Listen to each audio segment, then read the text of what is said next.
Okay, good evening. Welcome to Parsha Shiur, Parsha's Beshalach. Three, I hope, very interesting and exciting ideas to share together.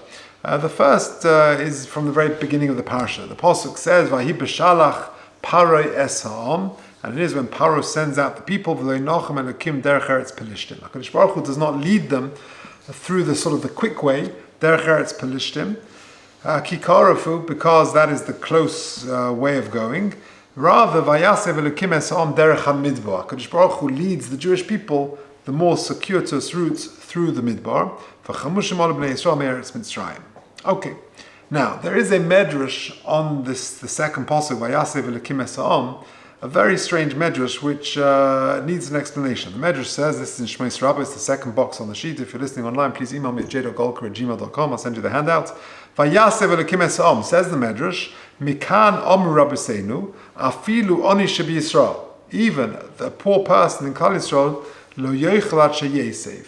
He should not sit down on Seder night normally, but he should also recline. Shekach Oslem HaKadosh Baruch Hu Shenem Vayasev Elokim. So HaKadosh Baruch Hu led the people out, Vayasev, in a sort of roundabout way, Vayasev Heseba, a connection of those two words, and therefore there is a connection between Hashem leading Klal Yisrael by way of the desert and reclining on Seder night. And the obvious question is, what on earth is the connection? Well, what exactly is the link between the two? Another question is that of the Oznaim LaTorah. The Oznaim LaTorah is Reb Zalman Sorotzkin. He asked the following, if you look at the next box, Mikan Omru, Afilu Onesh B'Yisrael Lo Yechelat Sheyesev. That's the medrash I just quoted. Don't understand this medrash to mean that the fact that it says Vayasev Elokim, that Kodesh Baruch Hu led the Jewish people, causes them is the cause of the mitzvah of Haseba B'leil HaPesach. Ela shehagoyin mechayev zos. It's the sort of thought which demands this. Shari kasha, because I've got a question. Says Reb Zalman Sorotzkin. Lama anu chayegim es hacheirus shelanu b'leil rishon shel Pesach. Why are we actually celebrating on the first night of Pesach, sitting at Seder night? V'ika hacherus maskil b'yom tvias hamitzriyim b'yamsuf. The real freedom surely occurred when the Mitzrayim drowned in the Yamsuf, she'oz niftarnu mehem la'olam, because then we were free of them forever. But until the seventh day of Pesach, which is Kriyas Yamsuf, we weren't actually properly free. We sort of came out of Mitzrayim. And the Mitzrayim, as Rashi explains in this week's Sedra, they thought we were going out for 3 days, and then the spies that were coming out with the Klal Yisrael went back to Mitzrayim and told them, and they ran after Klal Yisrael, and they caught up with them at the Yam Suf. So our enemies were still in existence at that point. So why are we celebrating? Why are we commemorating our freedom from Yetzias Mitzrayim on the 15th of Nisan, on the first day of Pesach? Surely we were not properly free until Kriyas Yamsuf, when the Mitzrayim were killed. That's the Oznaim LaTorah's question. He gives a different answer, but I want to suggest a different answer this evening. And to do that, I just want to mention a Chofetz Chaim. We mentioned this Chofetz Chaim once, some years ago, and I think this will give us an appreciation of an answer to this question of the Oznaim LaTorah. The Chofetz Chaim makes a very interesting observation. If you think about it, HaKadosh Baruch Hu had a choice. When we came out of Mitzrayim, which way do we go? Klal Yisrael, we can either go the short way, through derech Pelishtim, which is modern Gaza really, to go that way, or to go a more circuitous route through the Midbar. Right? Imagine Mitzrayim is down there, and Eretz Yisrael, from my perspective, is up here. So you can either just cut across derech Pelishtim, or you go sort of a long way around the Midbar. Now, both choices have pros and cons. On one hand, if you go sort of derech Pelishtim, then you're going through built-up territory, and therefore going into a makolet to buy food is easy. Sustenance and gashmius would be much easier, but spiritually it's very dangerous, because you're going through derech eretz Pelishtim, who are ovdei avodah zarah, and so physically and materially it might be easier, but spiritually it's more dangerous. Masha'enken, if you go through the midbar, you've also got pros and cons. The opposite. On one hand, spiritually it's safer because there's no negative exposure. On the other hand, physically it's very challenging because you're in the middle of a midbar. What are you going to eat? What are you going to drink? So that is the sort of the choice that Klal Yisrael are facing. Which way do I go? Spiritual, physical, pros and cons. So let's take a look at the Chofetz Chaim. K'sheyotzi Yisrael miMitzrayim, chishiv HaKadosh Baruch Hu machshavas be'etza. Im lahochen derech hamidbar derech eretz Pelishtim. Which way do I take Klal Yisrael?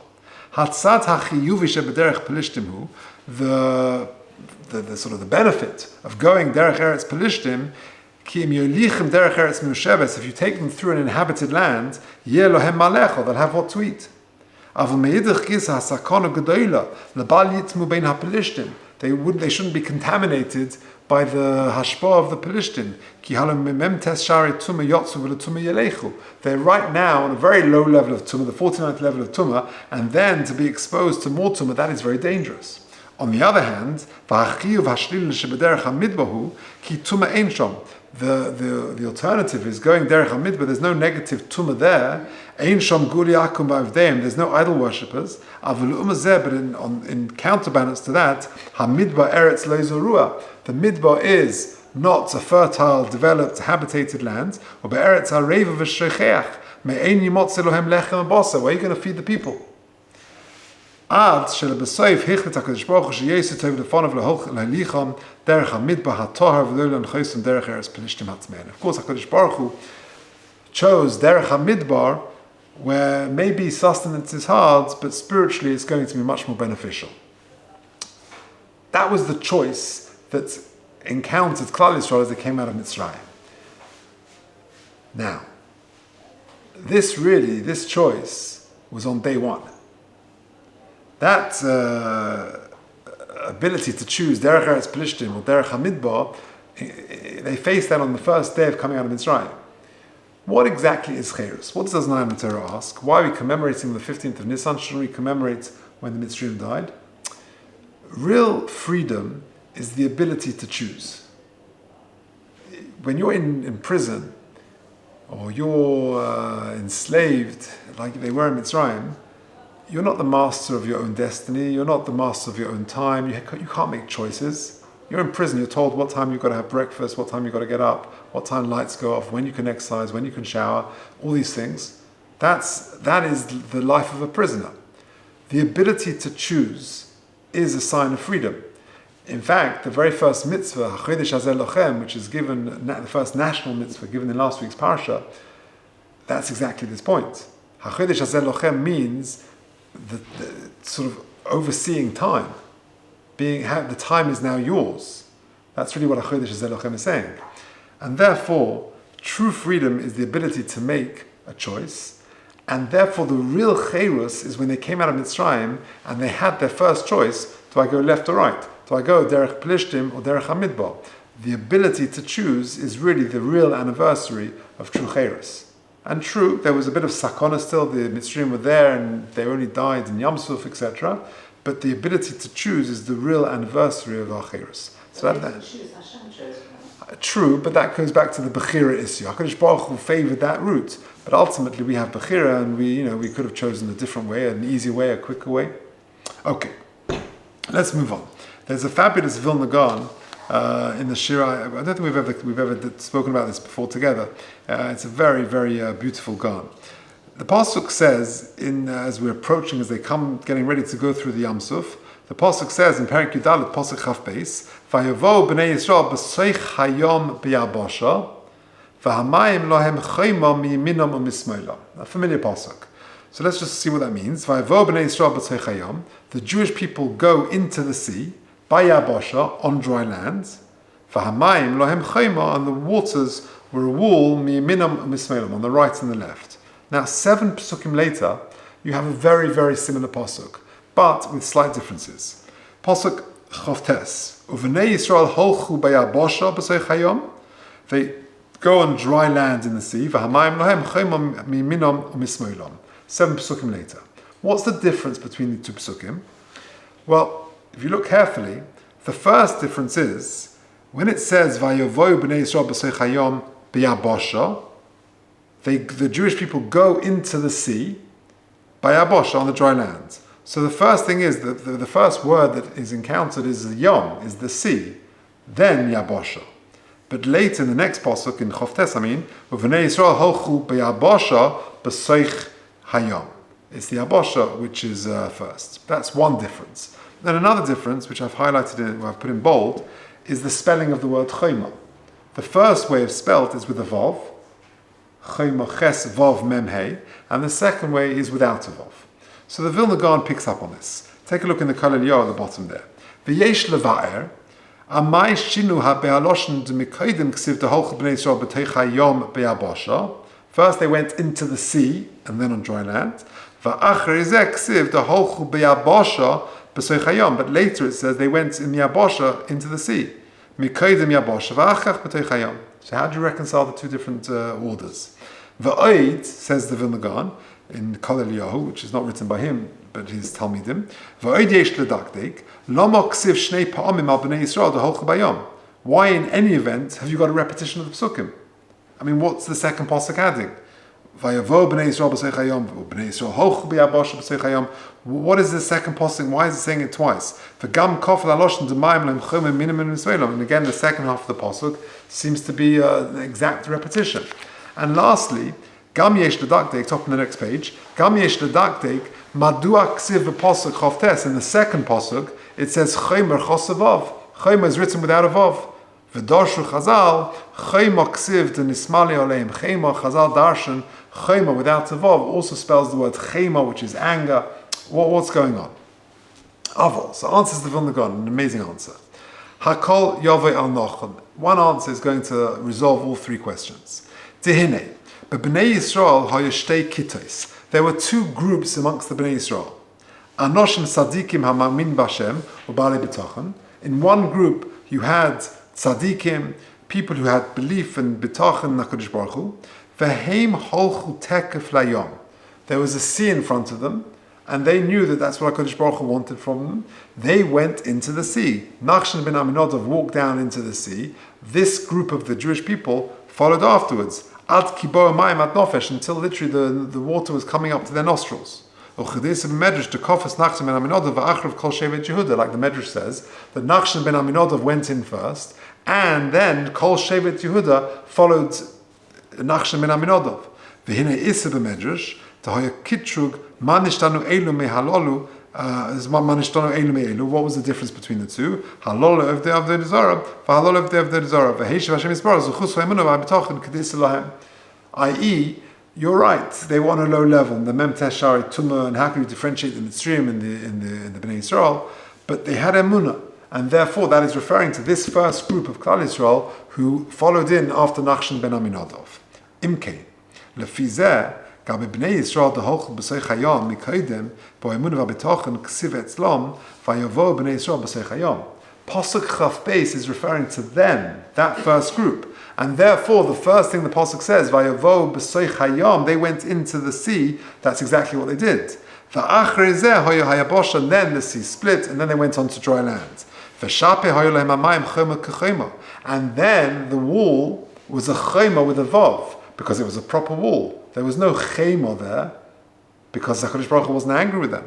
Avukas Hashniya, the second group that came later, their emunah b'tachon was not as strong, and therefore they only stepped into the sea when it was no longer a sea, when it was dry land. Their emunah was not as great. And they could only go in once they actually saw the dry land. That's why it says about them that they went into the dry land first. And that's why the second pasuk it says choma without a vav, to allude to the fact that HaKadosh Baruch Hu was angry. So you therefore have the answer to these three questions very beautifully explained by the Vilna Gaon. The first pasuk Chaf Beis, Vayavo b'nei Yisrael b'seich hayom b'yabasha, is referring to those on a higher level, Shevet Yehuda, Nachshon ben Aminadab. They literally went into the sea, and then later it became Yabasha. And the Mayim indeed was a wall, was a chayma mi'minam u'mismoilam. Masha'en came the Bnei Yisrael, the rest of Klal Yisrael, whose emunah b'tachon was not as great. They went only when they saw it was actually dry land, and therefore halchu b'yabasha first b'tei chayam, and then v'hamayim lahem chayma was actually chaser vav without the vav to allude to the fact that Kodesh Baruch Hu was nismale roiges, was full of anger because their emunah wasn't as great. Very beautiful explanation of the Vilna Gaon. Okay, let's press on. Now, famously in the Parsha, when they were getting ready to leave Mitzrayim, Moshe Rabbeinu was busy. What was Moshe Rabbeinu busy with? He was trying to find the Atzmus Yosef. So take a look. The Pasuk says, "Vahi Beshalach Pares Ha'om." We just said it. "V'Enochem Elokim Derech Eretz Pelishtim Ki Karav V'Vayas V'Elokim," etc., etc. Next Pasuk, "Vayikach Moshe es Atzmus Yosef imay." Moshe Rabbeinu takes the bones of Yosef HaTzadik with him. Ki hashpeh hishpia es b'nei Yisrael leima pokoi divkoi delekim eschem v'alisem es asmoisai mizeh etchem. Because Yosef had made a promise, had made the Bnei Yisrael make a promise that he would be taken out of Mitzrayim when they would leave. Now, there is a medrash. Vayikach Moshe es atzmus Yosef. Yeah, it's the medrash Shmos Rabbah in the next box. Allah v'akosov omer, about Moshe Rabbeinu, the pasuk says, Chacham leiv yikach mitzvos. Famous pasuk in Mishlei that is attributed, or is referring to Moshe Rabbeinu in this incident, that he was busy, Chacham leiv yikach mitzvos, shekol Yisrael hayasukim bekesef v'zohav. The rest of the Jewish people were gathering the silver and the gold, 210 years worth, or many decades at least of shibud, and they were getting their payment, kesef and zohav, from the Mitzrayim. And Moshe Rabbeinu was not collecting the gold and silver, but rather he was getting the Atzmus Yosef. Shnei vayikach Moshe es Atzmus Yosef. Omra Kodesh Baruch Hu leMoshe olech ol niskayim Chacham leiv yikach mitzvos. You are a living example of Chacham leiv yikach mitzvos. The wise heart takes mitzvos, because Yosef hayachayev la'aviv lekovra mipnei shehu b'nai. Yosef HaTzadik buried his father Yaakov Avinu because he was obligated to. He was his son. That's the son's responsibility. But you are not his son, nor are you his grandson. And you're therefore not obligated to bury Yosef. And nonetheless, you buried him. I am not obligated to bury any human being. I will deal with your kvura, says the Medrash. And HaKadosh Baruch Hu himself buries Moshe Rabbeinu at the end of the Torah, at the end of Moshe Rabbeinu's life. So, as a reward for Moshe Rabbeinu being preoccupied with the mitzvah of kvura, of taking Yosef's bones, HaKadosh Baruch Hu actually is going to bury Moshe himself. The difficulty is, many of the Mefarshim grapple with, is that Klal Yisrael were also doing a mitzvah. Why?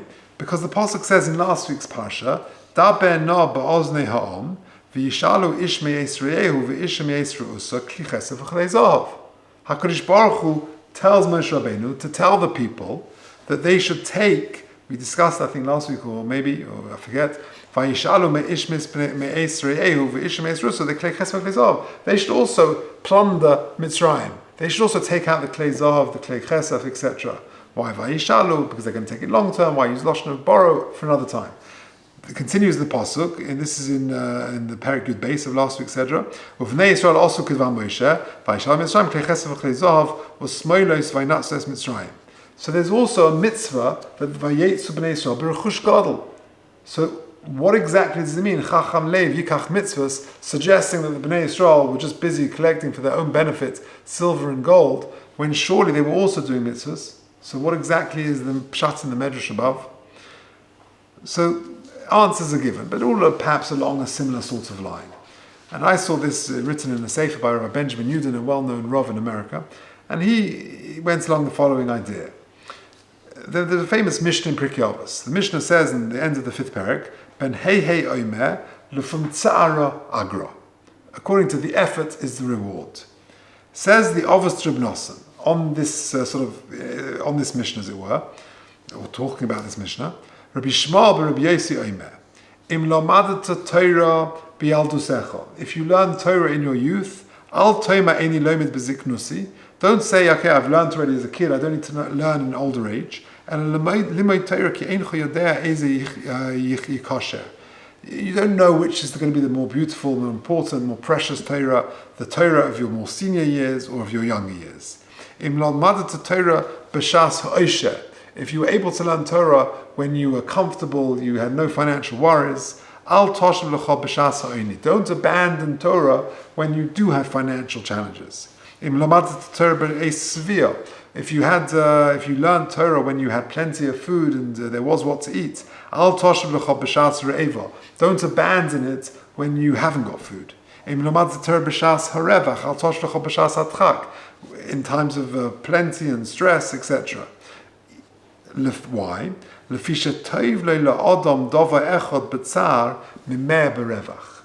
One doing it with effort and with pain and with difficulty can be worth 100 doing it with ease. That's what the officer of Nosson says, which is basically paraphrasing in a way the concept of Ben Heihei Lefum Tzara Agra. The more effort, the more rewards. No pain, no gain. Now, there are mitzvahs, there are different levels of mitzvahs. Some mitzvahs are easier, they're more appealing, and there are some mitzvahs which are quite challenging. Even within the same mitzvah. Like the officer of Nosson is saying, there are some times when some mitzvahs are easier and some times when mitzvahs are very hard. I remember when we sat Shiva for my father some years ago, 5.5 years ago, and Rabbi Kimchi came to be Menachem Avel, and I remember him telling us, he says, your kibbutz aim begins now. Because this is, it's a different type of kibbutz aim now. Till now, it's been an easier kibbutz aim, and now it will be a different type of kibbutz aim. And he's right. So within the same mitzvah, there can be different levels of effort needed.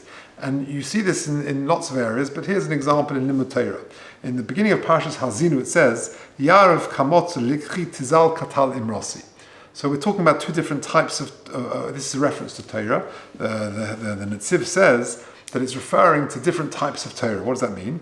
It says, Yarav kamot likchi, says the Netziv, the likchi hu oimek ha'halachas. That's sort of really hard learning.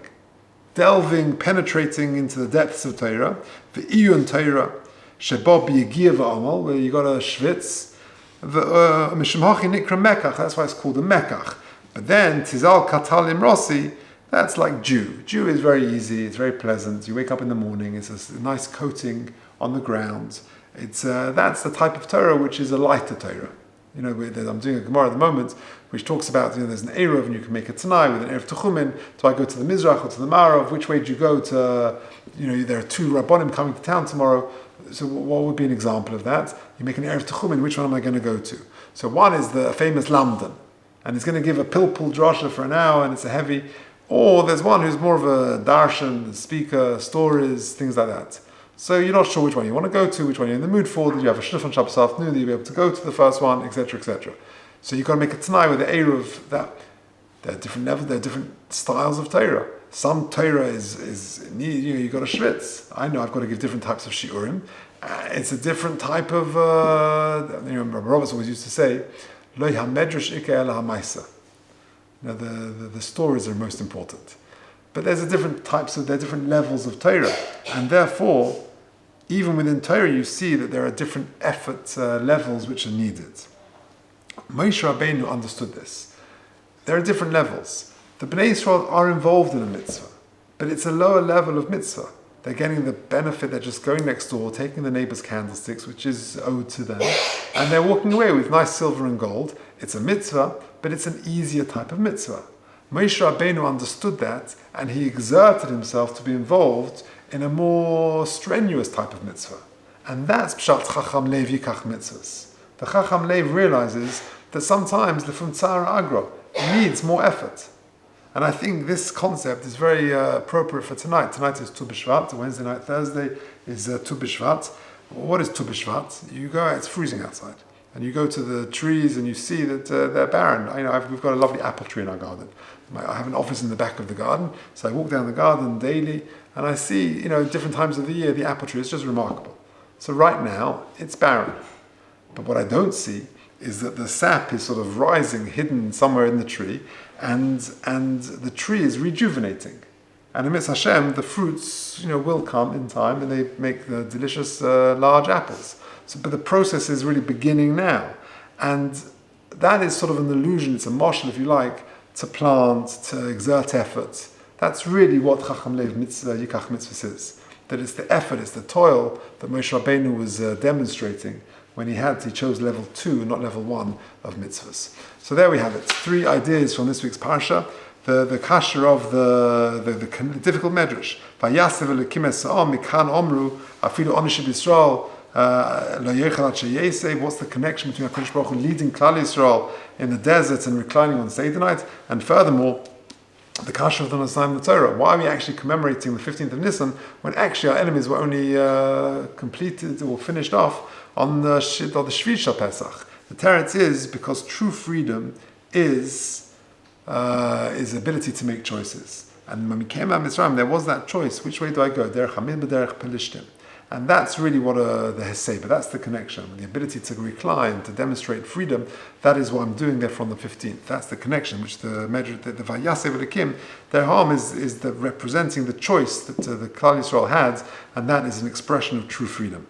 Then we saw that beautiful Vilna Gaon, why in the first pasuk it says, because that's the higher level, people on a higher level of emunah, they went into the water first, and then later, B'yabosha, it became water. And that's choma with the proper, spelt fully with the vav, that it represented a wall. But the next group of Klal Yisrael, Hochu B'yabosha, they only went in when it was Yabosha, and therefore it was choma without a vav, it was chema, the HaKadosh Baruch Hu was not happy with their lower level of emunah. And lastly, Chacham Leiv Yikach Mitzvahs. That how come the Bnei Yisrael were also involved in mitzvahs? But there are levels of mitzvahs, and the Chacham of Moshe Rabbeinu was to be involved in mitzvahs which needed a high level of effort, and that's really why he was zocher to kavur from HaKadosh Baruch Hu himself, etc. Okay, we'll leave it there.